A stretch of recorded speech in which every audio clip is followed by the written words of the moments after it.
தீவிரவாதிகள் நடத்திய பயங்கரவாத தாக்குதலை தொடர்ந்து பாகிஸ்தானுக்கு அடுத்த செக் வச்சிருக்காங்க இந்தியா.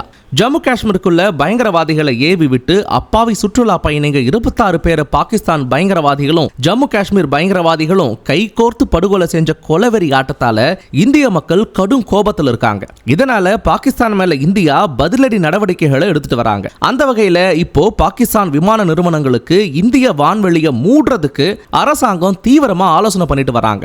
இந்த நடவடிக்கை மூலமா தென்கிழக்கு ஆசிய இடங்களுக்கு போக சீனா, இலங்கை போன்ற நாடுகளுக்கு போகிற விமானங்களை பாகிஸ்தான் விமான நிறுவனங்கள் வேற பாதைக்கு மாற்ற வேண்டிய நிலை ஏற்படும். அது மட்டும் இல்லாம இந்திய துறைமுகங்கள்ல பாகிஸ்தான் கப்பல்களையும் தடை செய்யவும் ஆலோசனை பண்ணிட்டு இருக்கிறதா அதிகாரிகள் சொல்லியிருக்காங்க.